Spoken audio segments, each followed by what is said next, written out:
Morning everybody, afternoon, just about, I think. If we can make a start. For those of you who, if we haven't met before, my name's Dee Gasson. I'm the Principal Officer for Childcare Registration and Enforcement at Ofsted. I probably have met quite a few people in the audience at various conferences and meetings that we've done, but it's very nice of everybody to be here to listen to my seminar today. I'm going to talk to you about the new arrangements for registration and inspection Ofsted is putting in place from September this year. I'm going to start by telling you a couple of things that I'm not going to say. I'm not going to tell you about changes to the school inspection framework, which took effect in January this year, and I'm also not going to say anything about the changes to the Children's Centre inspection framework, which will happen from from January 2013, so January next year. There will be lots of other opportunities, if any of you are interested in the Children's Centre framework, to hear about the way in which that's developing, and we will be consulting on that. So if you keep an eye on our website, if you're interested in the new Children's Centre framework, then you will find some further information about it. So changes to the early years regulation and inspection framework. All of you, I'm sure, will know that Ofsted doesn't just inspect in relation to registered early years provision. We actually register that provision as well, and also take action where we find that settings need us to take action in order that they make the necessary improvements. So Ofsted's role in relation to early years provision goes a bit wider than its traditional inspection role. So I'm going to cover a bit about all of those things in my presentation this afternoon.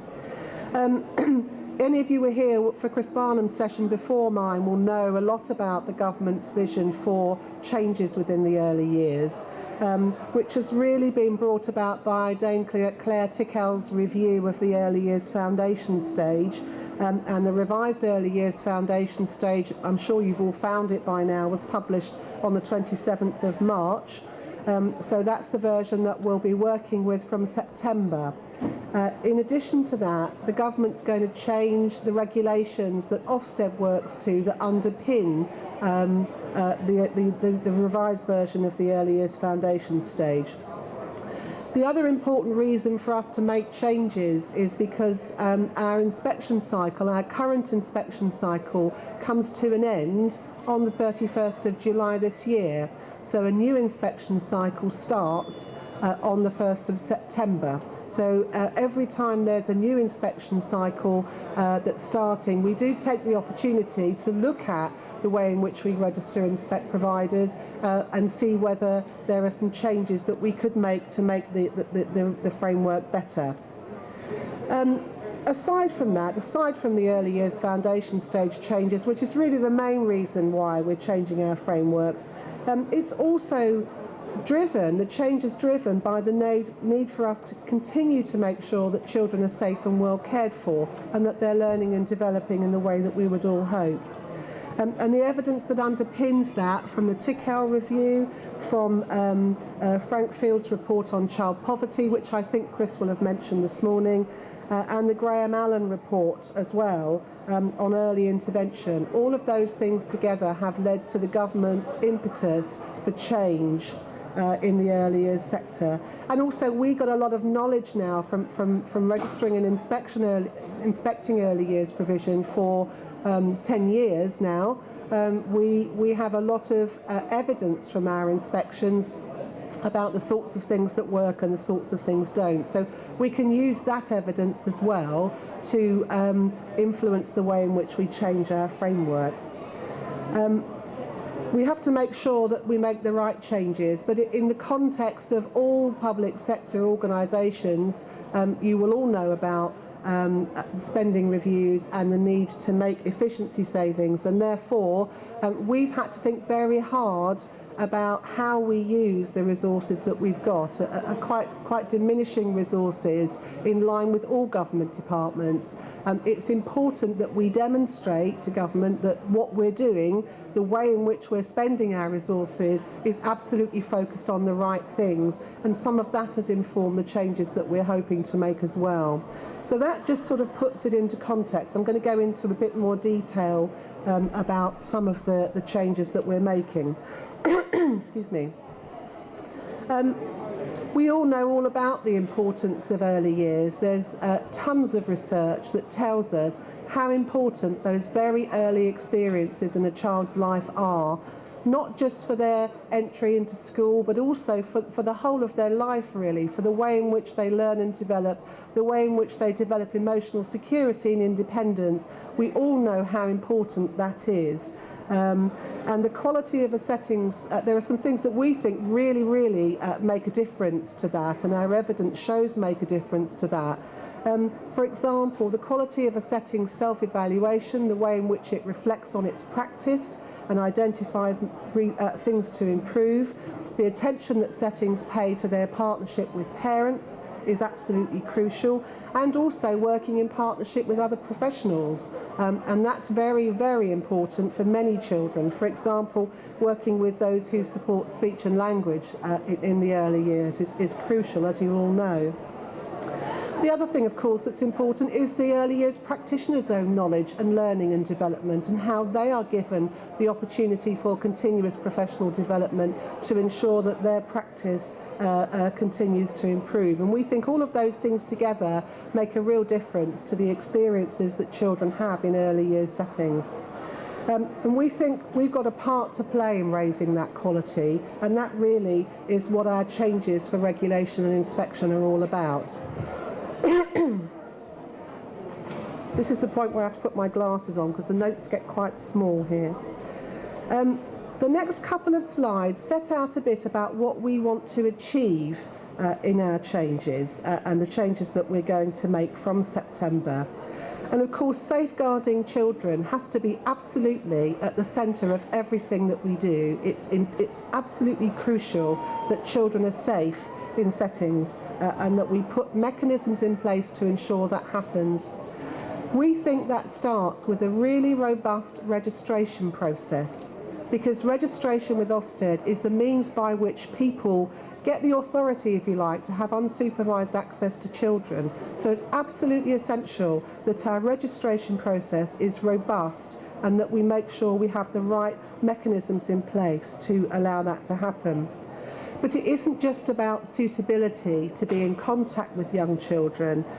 You'll know that the new early years foundation stage places a huge emphasis on a child's learning and development, and we think that's really important as well. So in future, we won't just be focusing on suitability issues at registration, we will be focusing on how a setting is going to help those children learn and develop in line with the early years foundation stage, and there'll be a really strong emphasis at registration in the interviews that we have with the manager and with the registered provider about how they can deliver the early years foundation stage and what they're going to do to make sure that children get a good experience in line with that.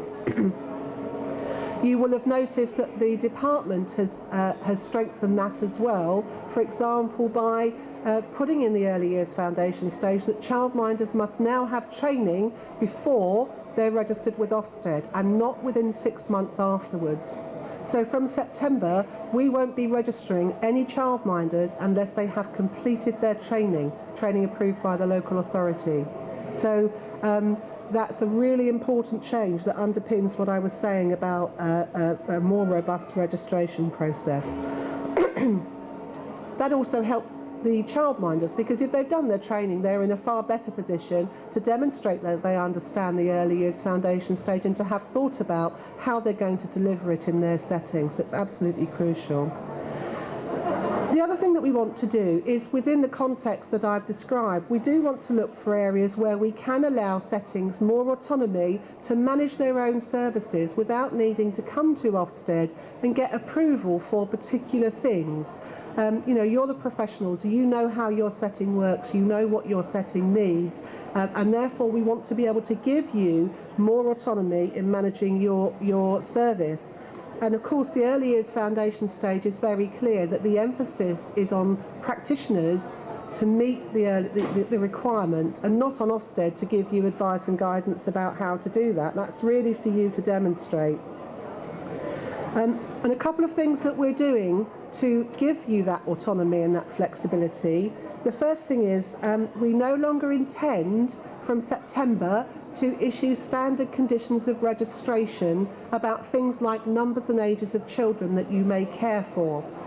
The early years foundation stage sets out how many children you can care for in which age groups, and we think that you should be able to determine that from the early years foundation stage requirements. And it's the same in relation to other requirements about space and that sort of thing.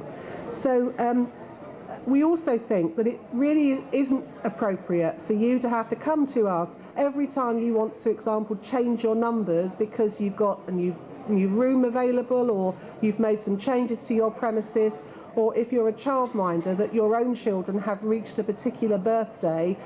You shouldn't need, we think, to come to Ofsted and ask for permission to take extra children, because the EYFS already allows you to do that in those circumstances. So you won't see any standard conditions on registration in relation to numbers and ages of children, or to things like overnight care, etc.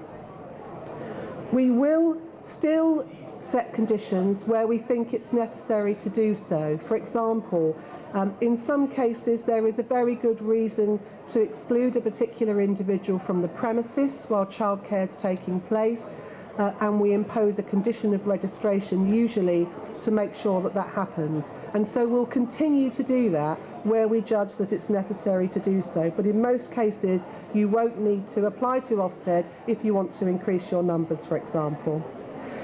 We know that the registration certificate is pretty important to parents in knowing how they actually can determine whether or not the provider has got the right number of children. So we're going to give further information to parents alongside the registration certificate that sets out those requirements, so that parents are also clear about how many children a provider can care for.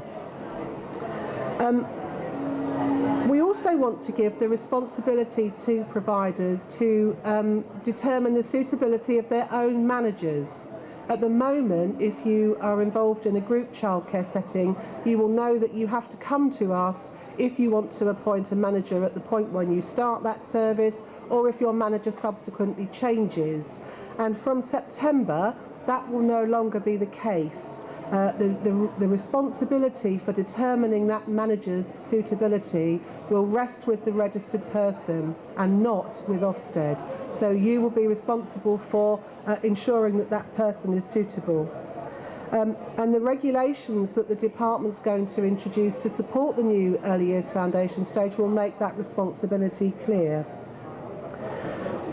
Similarly, we will no longer be carrying out suitable person interviews on managers. We think that's all part of the decision that you need to make about that manager's suitability. We will be testing at inspection that you've done a proper job, that you have actually gone through a process to recruit a properly suitable manager, and that you've assessed that they're okay to manage your setting. So we will check that at inspection. It isn't a case of just leaving it all to you. We will make sure at inspection that you've done it, but just at those initial stages the decision will be yours and not Ofsted's. We're also looking at ways in which we can make providers more aware of their responsibilities as registered childcare providers. It's a shame for me to say this, but you hear stories when you talk to registered providers along the lines of, I know nothing about child protection, I don't deal with that, I leave all of that to my manager. I don't know about the EYFS, that's not for me, that's for my manager. We actually don't think that that's acceptable. We think that all registered providers need to be able to demonstrate some knowledge and understanding of things like the early years foundation stage, because they are legally responsible for that provision, not needing to know the day-to-day practice and all of those things. They clearly don't need to know that, because that's why they appoint a manager, but they do need to have sufficient understanding to demonstrate really that they know what they're doing and that they can appoint suitably qualified and experienced staff. So we're going to try and make that very clear in our guidance that we produce for people about specific roles like the nominated person and what that means when you are a nominated person, what legal responsibilities that brings. Of course, failing to demonstrate knowledge will lead to action, as it does now. We will take action against providers who cannot demonstrate that they understand the requirements of the early years foundation stage. As I said previously, we think that's really important. So we want to raise the bar in our inspections as well, our inspections of early years provision. Pretty much everybody by now has had their first inspection under the early years foundation stage. We think that we should put a strong focus on children's experiences and on the progress that they make, not just in their learning, as I said earlier, but in their whole development, including how they develop the emotional security that we all know is so important in helping them to feel happy and settled. So our inspections will focus a lot more on those aspects, and also on how partnership with parents and good care practices in a setting support that successful learning and development for children both now and in the future. The other thing that we're proposing to do is to, when we get information that a provider may not be meeting requirements, as you know, at the moment we carry out an investigation into that, and we'll usually, if there is something amiss, we'll publish a summary of that investigation on our website. In future, what we propose to do is to carry out a full inspection instead of just looking at that isolated concern. And we will publish an inspection report following that inspection. We've had lots of concerns from people about our current process, which effectively means that one isolated incident can be taken out of context of the whole quality of what's going on in that setting. So to put that in context, we believe a full inspection with an inspection report will reflect better for both parents and for providers, because there'll be a more holistic view about the quality of provision and not just about that particular isolated incident that led to the information being passed to us. We're also going to try and make our inspection reports more user-friendly. I'll say a bit about that in a little while when I talk about our consultation. And also judging how well provision is supporting different groups of children, those who have particular needs and need appropriate intervention. So in our inspections we will be looking much more at those sorts of things.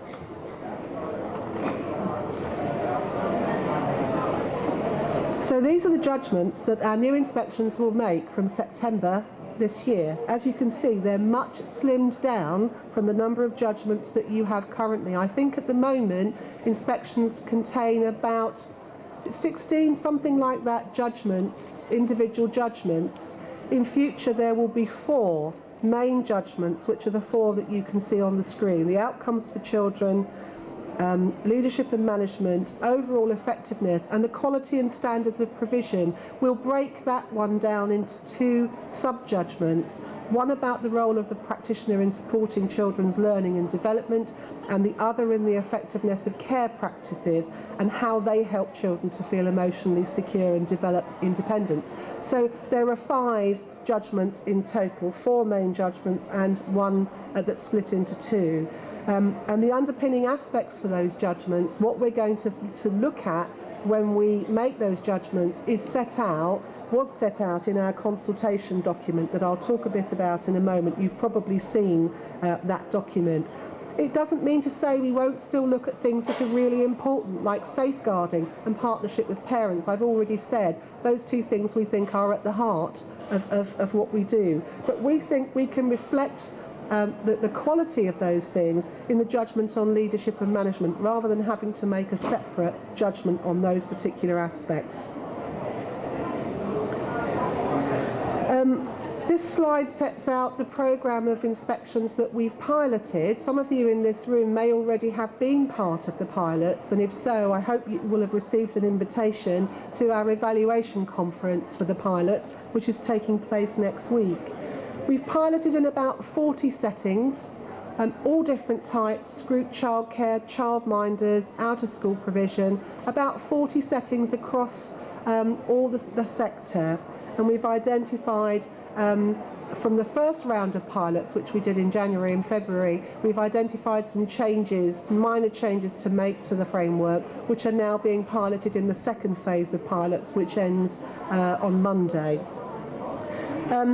A number of things might look different in the new inspections, and I hope that you'll welcome some, if not all of them. The first thing is, as I mentioned, because we're not going to be doing those suitable person interviews any longer, we will be carrying out a quite detailed interview at inspection with the manager or with the registered provider or their nominee. However, the registered provider wants to play that in terms of who they'd like us to talk to. There will be an extended period for observation of what's going on in the setting, and also what we've tested in the pilots is some joint observation where practitioners and the inspector look together at what's happening in a particular activity with children and talk together about what difference that's making, how that's helping the child, what the next stages are, etc. The joint observations have gone down really well in the pilots, and it's something that we're very keen to continue, because what we want to happen is that inspection feels like something you are part of and not something that is done to you, and we're very keen to try and make that change. There will be less focus on paperwork. There will still be some essential things that we have to look at, but the focus will not be on going through your paperwork. It'll be much more on the practitioner's interactions with children.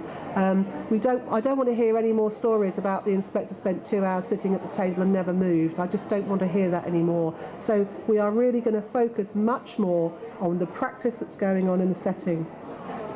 There'll be a dialogue during the inspection about the emerging findings. That happens in some inspections already, but we're going to strengthen that. There will still be a formal feedback session at the end of the inspection, but we expect, as the inspector is going around looking at practice, making his or her notes, etc., we expect them to be having a conversation with the practitioner about what they're seeing as it emerges. So again, part of being this two-way process and not something that's done to you. So just a bit about our consultation. If you haven't responded, I'm afraid it's too late, because the consultation closed on the 6th of April. But we did cover a wide range of questions in the consultation, and the 6 main areas that we consulted on are set out on this slide.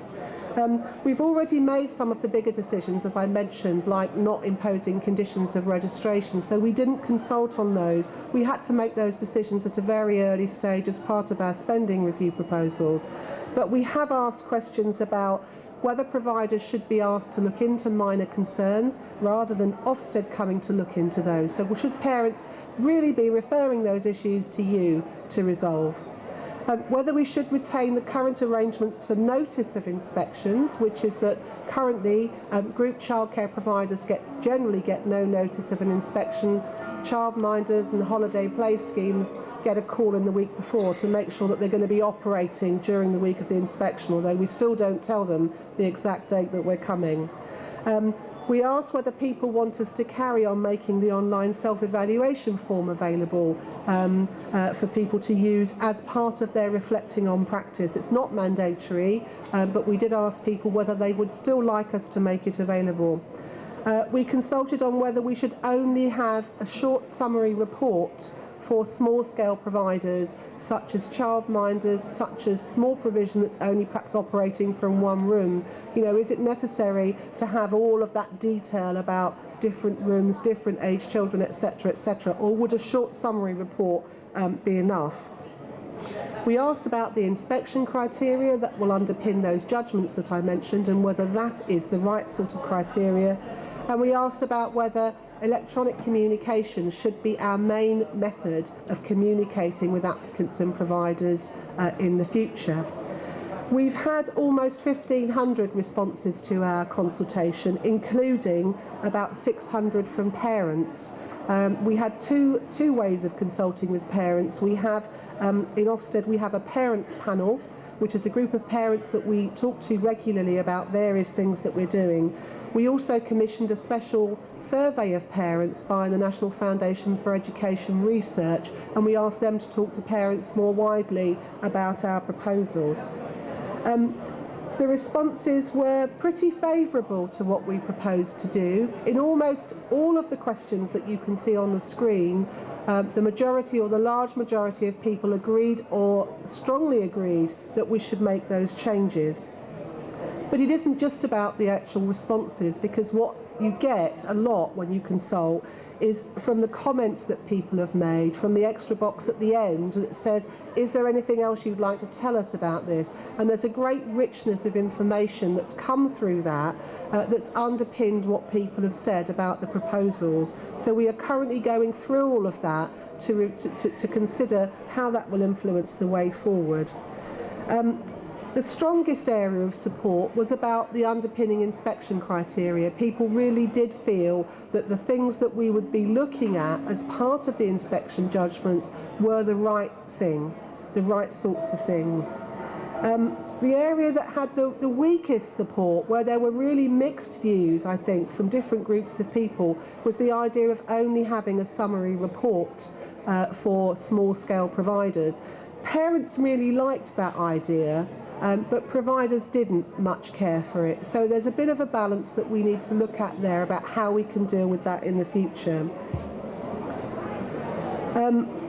So we're going to analyse all of those responses. We're analysing them now. We'll be producing proposals for our executive board in Ofsted within the next week or so for them to consider, and we hope to publish the response to the consultation by the end of May. So that's how we intend to take that forward.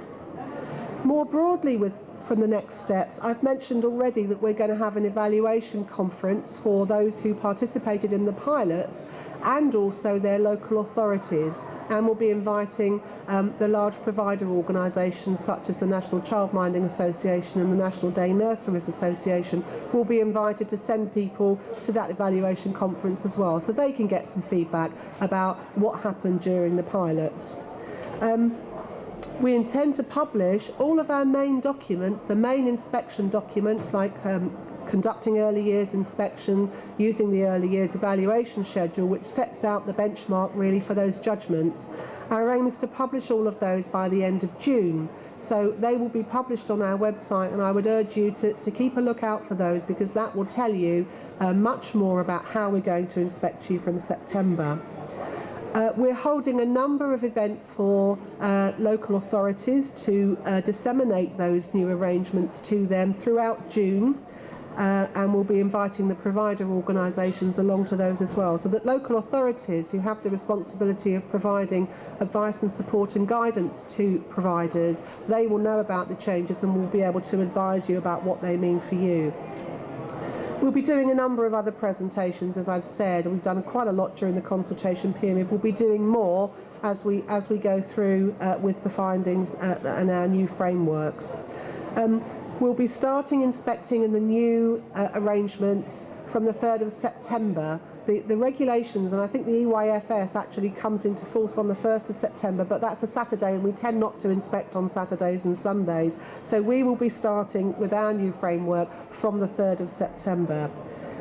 We will be looking at the first 3 months or so of the new system and evaluating what the new frameworks are telling us. So the project to actually deliver these carries on until I think it's the beginning of December, when we'll do an evaluation about how well it's gone in the first 3 months and whether or not there are things that we need to tweak. There usually are things that need to be sort of tweaked as a result of experience, although the pilots, as I've said, have told us quite a lot.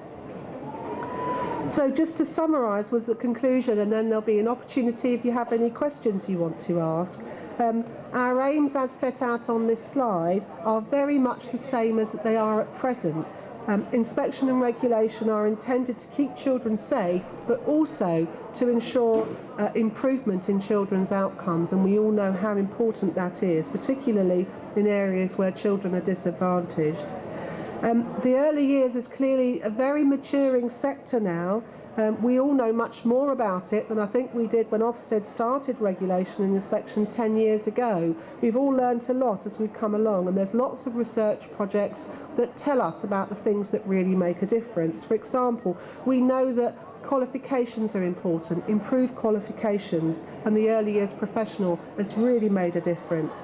The knowledge of professionals in the sector and how they share best practice across sectors, across settings with other colleagues. So we've all come a really long way, but there's still quite a long way for us to go to make sure that we can really say all children get the best chance that they deserve in life. So we think we've got a part to play in that continuing improvement alongside you. And there are challenges ahead for all of us, not least in the current economic climate. But we must all be absolutely steadfast in ensuring that we do our very best for children. Thank you very much.